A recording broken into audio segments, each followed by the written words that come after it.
Hi guys, this is Dan with the 1042 Project, and I got my beautiful wife Christina with us today, and we're just really excited to introduce you to our guest, Aaron and Tricia Groves with Impact Iowa Heroes, and we thank you for joining us. This is the launch of our podcast. We are new and we are young, and we will learn as we go, and we just ask for you guys to help just become part of our community. And this organization is not my organization. It's not our organization. This is your organization.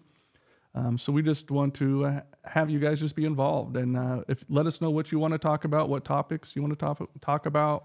If you have a story, or if you're a resource partner out there and you have resources that can help our first responders, we want to just highlight that and have a platform where first responders can get help where they want and when they want. So let's go ahead and jump right into this. Yeah, we have some great friends here, Aaron and Tricia. And one of the things here at the 1042 Project, as you guys know, is everything we do is a full family approach. When I was going through my police career and dealing with PTSD and the mental health struggles, I was trying to do it on my own, and I was failing year after year after year, decade, just went on and on. And I truly believe since I've been able to start my healing process, and the reason why I was able to do that is because I met the woman that is my wife now, and she's just such a lovely Christian woman, and she just allowed me to finally start speaking of all the stuff I had been holding in for years. And so it is a full family approach, and our spouses and our families go through the struggles with us. Absolutely. We may be at work going through the calls, but they're at home worried, and they're dealing with the kids that are sick and us coming home late and all the court dates. And so we just really want to make sure that all the family is involved in this. So that's why we want to bring you guys on. That's just one of the reasons. But you guys, can you tell us a little bit about Impact Iowa's Heroes and what you guys are doing? Yeah, absolutely. My name is Aaron Groves. This is my wife, Tricia. And we do represent Impact Iowa's Heroes, which we have two parts to our mission. Number one is we honor Iowa's heroes. And that includes at a marriage getaway event every year, we honor those that had lost their life in the line of duty as a first responder or military service member. But then we also honor the current heroes that are currently serving. And then the second part of our mission is to strengthen marriages. And this organization was founded by Dr. Gary and Barb Rosberg, and they are kind of the experts when it comes to marriage and coaching marriages.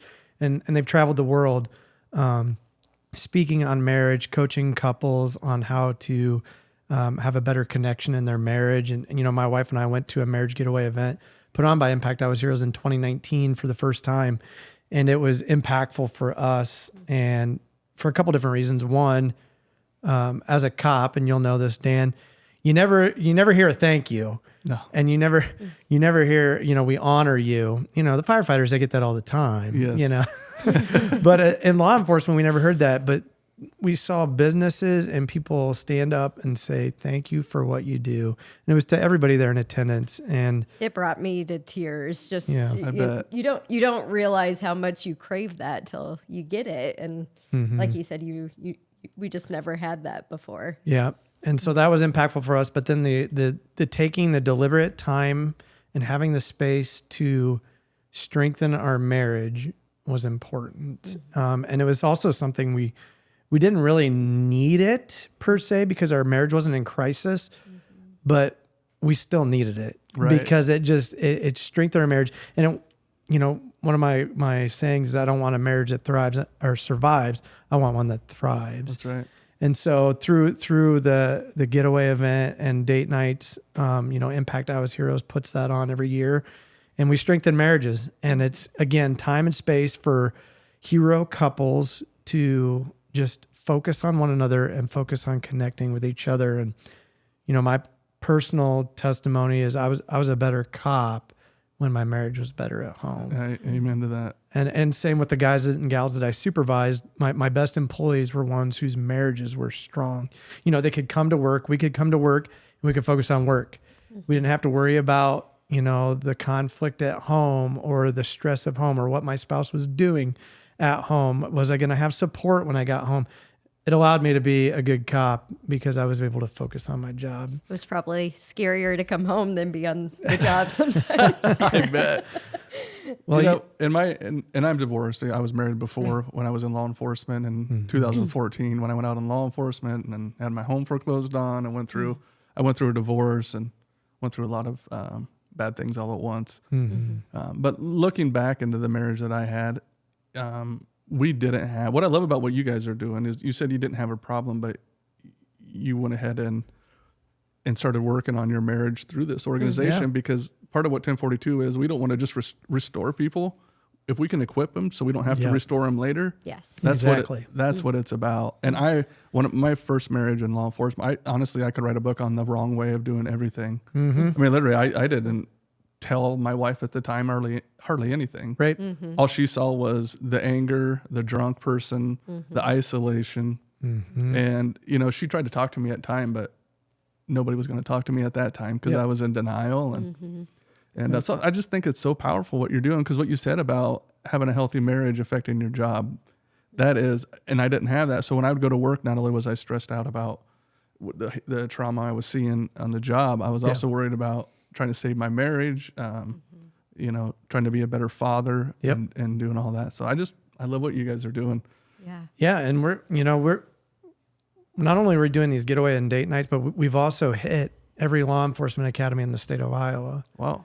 In the past year, we went to ILEA, we went to the DPS Academy, we went to Des Moines PD Academy, we even got into the Cedar Rapids Academy, and we're hitting these new recruits early, so they know what's coming. And they're actually listening, Yeah. which I thought we'd go in and they'd be like, okay, and they're actually listening, and it's And it's kind of cool to see. I wish I'd had it Yeah. in 2004 when I went through the academy, you know, but we want to get them aware of what they're going to encounter and then give them tools to work through, because conflict is going to come. You're going to have challenges in your marriage as a first responder, no matter what. And they're going to be unique challenges to first responder couples. Yes. Challenges that, you know, a teacher doesn't have to deal with, you know, an accountant doesn't have to deal with. And so if we can speak from experience and from the experts and give them tools to work through the conflict and the challenges, you know, they're going to have healthier marriages because of it. And that's the beauty of the events and the date nights, is that you're surrounded with people with similar struggles, and you don't have to kind of work on your marriage comparing it to an average marriage. You're in a room full of people who get the struggle, and you're not in it alone. And absolutely. It's pretty cool. That's So fantastic. when you guys are talking to these groups of first responders and spouses, what are some of the tools that you talk about? Like, what does that sound like? Yeah. So, and a lot of it is from personal experience of what we've encountered, and then, you know, being mentored by Dr. Gary and Barb Rosberg. But just to go through a couple, influence. Okay. Who you allow to influence. So we tell the first responders, who you allow to influence you at work matters. Who you allow to influence you outside of work matters. Like, what are you taking in? You know, the old garbage in, garbage out principle, right? But, you know, my personal testimony is I had some bad influence early on in my career, and I was surrounding myself with people that they didn't talk well or good about their spouses. They weren't faithful to their spouses. They didn't care about their kids. And so these were the people I was allowing to influence me. Now, as I grew, and really, you know, our relationship in Christ is where we really grew. And it allowed me to see, okay, these people are not a godly influence in my life. And in fact, they're tearing my marriage down and not building it up. And so we had to basically take an inventory of who we were allowing to influence us in our marriage and in our lives, inside and outside of work, and then replace that with good influence. And we found a lot of our good influence at our church. People that were going to encourage us and, you know, cheer us on in our marriage, not tear it down. Someone asked me, how do you tell a friend who's a bad influence that they're a bad influence? and I said, you don't necessarily have to have that conversation. You just start hanging out with good influence, and they either come along or they don't. And it's just more where you spend your time. And so, Another, were you done with that? Well, I was going to say, you know, we still we have to have working relationships with the people that we work with, right? Right. But we can work with them without allowing them to influence us, right? We don't have to allow them to affect our emotions, the way that we treat our spouse, the way that we think about our spouse. We don't have to allow them to influence us in that way, while we can still work with them. But we have that choice to allow them to have influence over us or not. Yeah. The other topic we talk a lot about is expectations. And so when Aaron and I got engaged and got married, we just had two totally different expectations of what our marriage was going to look like. And he came from parents where he had law enforcement dad, and he was used to a mom who did it all, and she was the present one, and a dad that didn't. He worked nights, and he missed a lot of their activities, and your mom was often alone with you and the kids. And Mom did everything. She cooked. Yep. She cleaned. She ran us to practices. Yeah.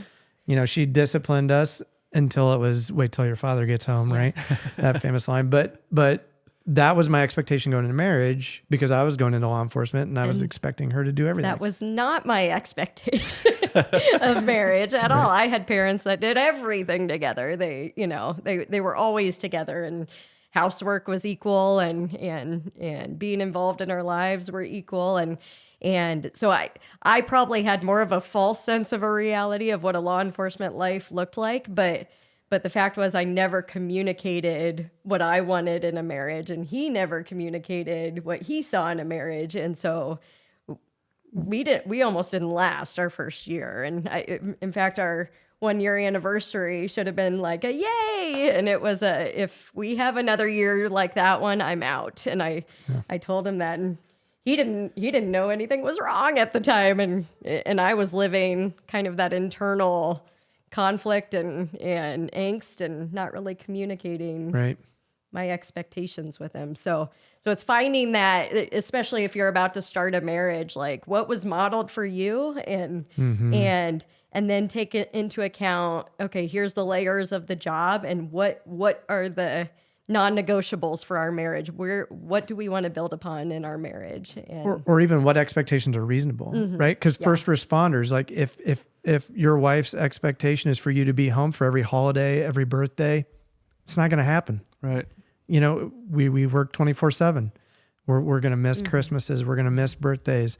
And I was used to that, but, she wasn't. But, when you communicate those expectations, are they reasonable? You guys have to work it out. Are they reasonable? Yeah. Yeah. I remember, can I share this quick story? Yes, please. So I remember one car ride in particular. He had just worked a ton of nights. We were completely missing each other that week, and no talking, and we had a wedding in Ohio. So I was so excited. We're going to be stuck in a car together, and we're going to talk, and it's going to be great. And so we pull out, we get on the interstate. He had me drive, and here I am like, oh, what are we going to talk about? And one of the first things he did was recline his chair back and say, I'm going to take a nap.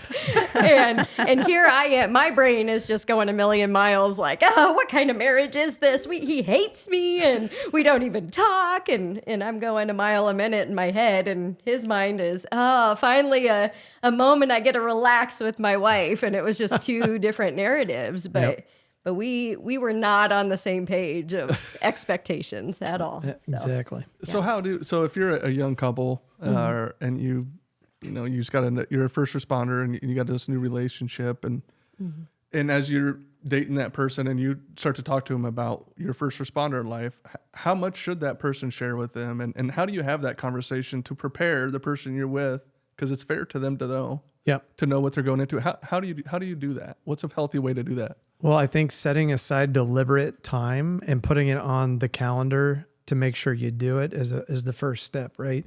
We can have intentions to do things, but when you write it down and you actually make a point to put it on the calendar, it gets done. So set aside the time to sit down, eliminate distractions. My phone is the biggest distraction. When we are taking intentional time to connect with each other, we have to put the phone in the other room, put it in airplane mode, and then my watch still goes off, Yeah. But it will eliminate distractions. So set aside time, eliminate distractions. And then to your question, how much do you share? I think you share it all. I think you share everything that's on your heart, because what you don't want to do is you don't want to keep things in and allow it to build or fester, or even not share certain aspects of the job, because then it can come out boiling out as a surprise later. Yeah.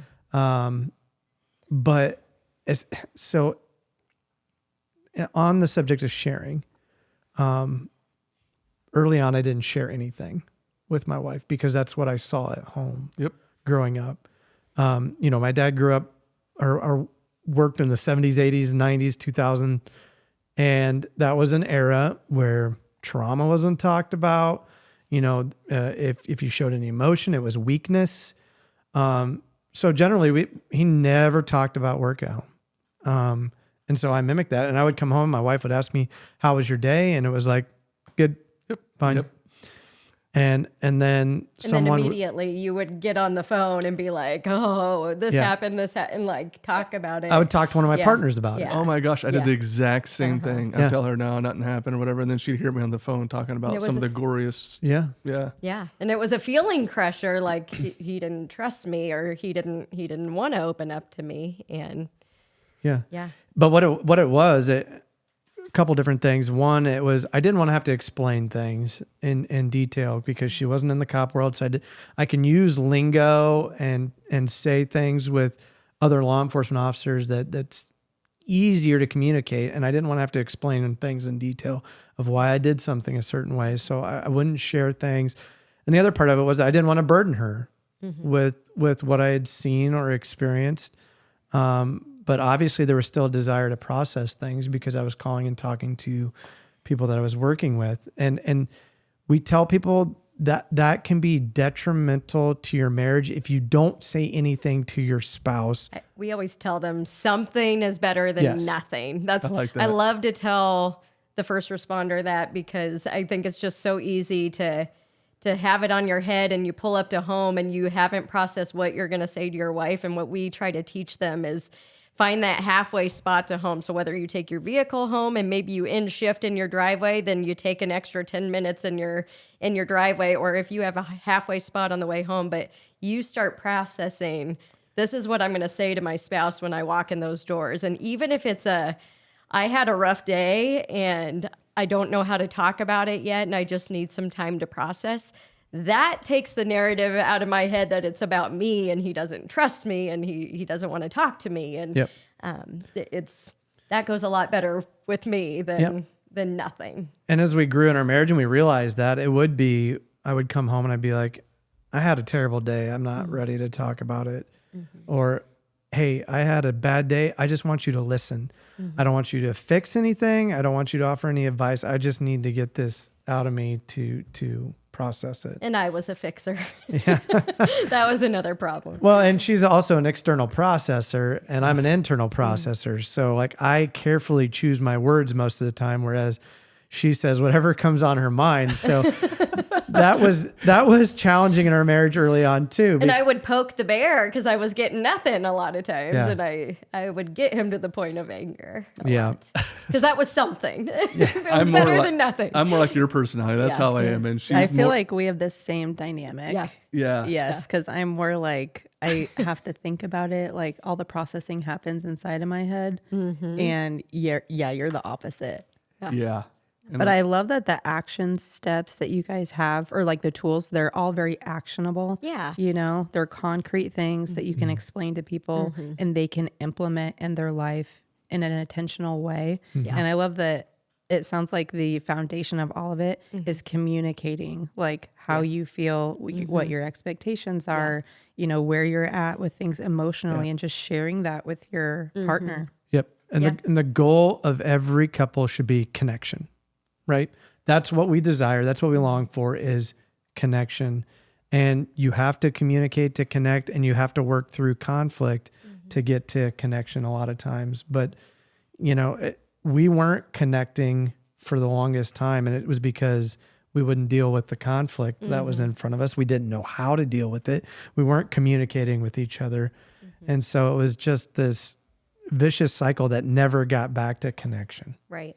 And to know how each other connects too. That's a big deal. Right. And to circle back around to your question, I think ultimately the goal is for you guys to be so connected that where you can open up about the job and you can trust your spouse. And I know trust is another thing we Trust talk is a lot huge. about. Like Yep. Yes. there were times where I wanted to tell my friends what was happening, and or times you see something on social media. No, that's not right. I'll tell it the right way. And Aaron got to a point where he couldn't trust to tell me things, and he had to tell me that if I'm going to tell you this, I need to know this stays between you and me. Yep. And so ultimately that's the goal, to be able to trust so that you can talk and open up and be vulnerable and share your feelings. And That's awesome. And I got a lot more I want to impact. Yeah. And we're going to have episode 2 of this. We're going to go ahead and close out of this episode. okay. For you guys at home, there will be a follow-up part 2 of this. So right now, my wife's going to do the outro. All right. Well, so I will save our final question for part 2, I think. But so this was Aaron and Trisha Groves with Impact Iowa's Heroes. And thank you so much for spending your time with us and hearing our great discussion about first responders and marriages. And we'll talk to you guys next time. Yes. Thank you. Thank you.